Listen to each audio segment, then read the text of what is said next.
ಶಿವಮೊಗ್ಗದ ಸೋಮಿನಕೊಪ್ಪದಲ್ಲಿ ಬತ್ತಿ ಹೋದ ಕೆರೆ. ಒಟ್ಟು 100 ಎಕರೆಗೂ ಅಧಿಕ ವಿಸ್ತೀರ್ಣ ಇರುವಂತಹ ಕೆರೆ ಸಂಪೂರ್ಣವಾಗಿ ಬತ್ತಿ ಹೋಗಿದೆ. ಕೆರೆ ಬತ್ತಿ ಹೋಗಿದ್ರಿಂದ ಕೃಷಿಗೆ ರೈತರು ಪರದಾಡಬೇಕಾದಂತಹ ಪರಿಸ್ಥಿತಿ ಇದೆ. ಬೋರ್ವೆಲ್ಗಳಲ್ಲೂ ಕೂಡ ನೀರು ಬರದೆ ರೈತರಿಗೆ ಸಂಕಷ್ಟ ಎದುರಾಗಿದೆ. ಕೆರೆ ಕಟ್ಟೆಗಳಲ್ಲಿ ನೀರಿಲ್ಲ ಅಂತಂದ್ರೆ ಸಹಜವಾಗಿಯೇ ಅಂತರ್ಜಲ ಮಟ್ಟ ಕುಸಿತವಾಗುತ್ತೆ. ಇದರಿಂದಾಗಿ ಸುತ್ತಮುತ್ತ ಇರುವಂತಹ ಬೋರ್ವೆಲ್ಗಳಲ್ಲೂ ಕೂಡ ನೀರು ಬರ್ತಾ ಇಲ್ಲ.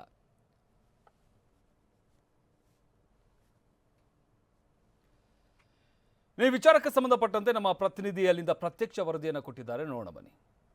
ನಾವು ನೋಡ್ತಾ ಇರ್ಬೋದು, ಸೋಮಿನಕೊಪ್ಪದ ಈ ಕೆರೆ ಇದೆ. ಈ ಕೆರೆ ಸಂಪೂರ್ಣವಾಗಿ ಬತ್ತಿ ಹೋಗಿದೆ. ಇಲ್ಲಿರುವಂಥ ಗ್ರಾಮಸ್ಥರು ಕೂಡ ಸಾಕಷ್ಟು ಆತಂಕ ವ್ಯಕ್ತಪಡಿಸ್ತಾರೆ. ಅಂದರೆ ಅನೇಕ ವರ್ಷಗಳ ನಂತರ ಈ ಒಂದು ಕೆರೆ ಬತ್ತಿ ಹೋಗಿದೆ. ಅಂದರೆ ಈ ಬಾರಿ ಏನು ಭೀಕರ ಬರಗಾಲ ಬಿತ್ತು, ಆ ಭೀಕರ ಬರಗಾಲ ನಂತರ ಕೂಡ ಏನು ಮಲೆನಾಡು ಶಿವಮೊಗ್ಗದಲ್ಲಿ ಇರುವಂಥ ಬಹುತೇಕ ಕೆರೆಗಳು ಬತ್ತಿ ಹೋಗಿದ್ದಾವೆ. ಹಾಗಾಗಿ ಸಾಕಷ್ಟು ಸಮಸ್ಯೆಯನ್ನು ಕೂಡ ಇಲ್ಲಿರುವಂಥ ಗ್ರಾಮಸ್ಥರು ಎದುರಿಸ್ತಾ ಇದ್ದಾರೆ.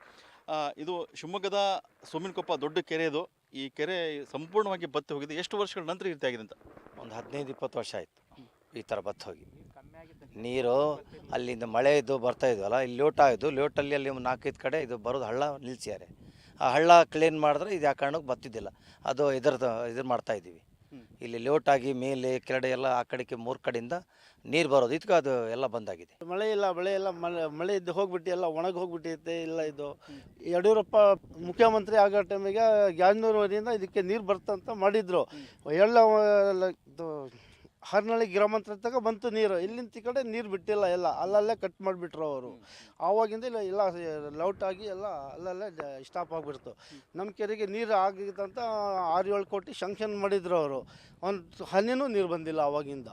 ನಮಗೆ ಕುಡಿಯಲಿಕ್ಕೂ ನೀರಿಲ್ಲ. ಒಂದೊಂದು ಕೊಡ ತಗೊಂಡು ಅಲ್ಲೆಲ್ಲಿಗೆ ಸುತ್ತರಿತೀವಿ. ಬಟ್ಟೆ ತೊಳೆಯೋಕ್ಕೆ ನೀರಿಲ್ಲ. ಸುಮಾರು ನಮಗೆ ತುಂಬ ತೊಂದರೆ ಆಗಿದೆ. ಈಗ ಕೆರೆ ಎಷ್ಟು ಒಣಗಿದೆ ಅದ್ರ ಡಬ್ಬಾಲಷ್ಟು ನಮಗೆ ತುಂಬ ತೊಂದರೆ ಆಗಿದೆ. ಸುತ್ತಮುತ್ತ ಜಾನುವಾರುಗಳು ಭಾಳ ಇದ್ವಿ. ಇಲ್ಲಿ ಎಮ್ಮೆ, ದನ, ಕರ ಅವಕ್ಕೂ ನೀರಿಲ್ಲ. ಇಲ್ಲಿ ಒಟ್ಟು ಎಷ್ಟು ಕೆರೆಗಳಿದ್ದಾವೆ? ಈ ಪರಿಸ್ಥಿತಿ ಆಗಿದೆ ಈ ಬರಗಾಲದಲ್ಲಿ. ಶಿವಮೊಗ್ಗ ಜಿಲ್ಲೆಯಲ್ಲಿ ಒಂದು ಅಂಕಿಅಂಶದ ಪ್ರಕಾರ 4900 ಕೆರೆಗಳು ಅಸ್ತಿತ್ವದಲ್ಲಿದೆ ಅನ್ನೋದೊಂದು ವರದಿ ಇದೆ. ಇದರಲ್ಲಿ ಬಹುತೇಕ ಕೆರೆಗಳು ಒತ್ತುವರಿ ಇನ್ನಿತರ ಸಮಸ್ಯೆಗಳಿಂದ ಬಳಲ್ತಾ ಇದ್ದೇವೆ. ಆದರೆ ಜಿಲ್ಲೆಯ ಅನೇಕ ರೈತರುಗಳನ್ನು ನಾವು ಇವತ್ತು ಮಾತಾಡಿಸಿದಾಗ ಬಹುತೇಕ ಎಲ್ಲ ಕೆರೆಗಳು ಈ ಒಂದು ಬರಗಾಲಕ್ಕೆ ತುತ್ತಾದಂತೆ ಕಾಣಿಸ್ತಾ ಇದೆ. ಎಲ್ಲ ಕೆರೆಗಳು ಒಣಗಿ ಇವತ್ತು ಬಯಲು ಅನ್ನಂತೆ ಕಾಣ್ತ ಪರಿಸ್ಥಿತಿ ಬಂದಿದೆ. ಈ ಒಂದು ಸ್ಥಿತಿ ಅವರಿಗೆ ಕೇಳಿದಾಗ ಅನೇಕ ವರ್ಷಗಳಿಂದ ನಾವು ಈ ರೀತಿಯ ಒಂದು ಶೋಚನೀಯ ಸ್ಥಿತಿಯನ್ನು ನಾವು ಕಂಡೇ ಇಲ್ಲ ಎನ್ನುವ ಒಂದು ಮಟ್ಟ ಅವರು ಹೇಳ್ತಾ ಇರೋದು ನೋಡಿದರೆ ಈ ಸರಿ ಬರಗಾಲ ಬಹು ಭೀಕರವಾಗಿದೆ. ಒಂದು ನಮ್ಮ ಕಾಡನ್ನು ನಾವು ನಾಶ ಮಾಡ್ಕೊಂಡಿದ್ವಿ ಅಭಿವೃದ್ಧಿ ಹೆಸರಿನಲ್ಲಿ. ಅವೈಜ್ಞಾನಿಕವಾಗಿ ಅಭಿವೃದ್ಧಿಗಳಾಗಿದೆ ಸುಮಾರು. ಅದ್ರ ಜೊತೆಗೆ ಒಂದಿಷ್ಟು ಒತ್ತುವರಿಗಳಾಗಿದೆ. ಇವೆಲ್ಲ ಒಂದೊಂದು ಕಾರಣ ಅಂತ ನಮ್ಗನ್ಸುತ್ತೆ ಸರ್. ಅಂದರೆ ನಿಮ್ಮ ಅನುಭವದಲ್ಲಿ ಇಷ್ಟೊಂದು ಭೀಕರ ಬರಗಾಲ ಬಿದ್ದಿತ್ತ? ಇಷ್ಟು ಕೆಲವೊಳಗೆ ನಂತರ ನೋಡ್ತಾ ಇರ್ಬೋದಾ ಇಷ್ಟೊಂದು ಬರಗಾಲ ಬಿದ್ದಿತ್ತು, ಅಂತರ್ಜಲ ಮಟ್ಟ ಕುಸಿತ, ಕೆರೆ ಎಲ್ಲ ಒಣಗಿ ಹೋಗಿದ್ದು?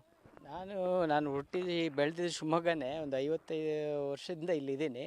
ಆದರೆ ಯಾವತ್ತೂ ಈ ರೀತಿ ಬರಗಾಲ, ಈ ರೀತಿ ಕೆರೆಗಳು ಬತ್ತಿರೋದು ನಾನು ನೋಡಿಲ್ಲ ಶಿವಮೊಗ್ಗದಲ್ಲಿ. ಕ್ಯಾಮ್ರಾಮನ್ ಶಶಿಕುಮಾರ್ ಜೊತೆ ಬಸವರಾಜ್ ಗಂಡ್ವಿ, TV9 ಶಿವಮೊಗ್ಗ.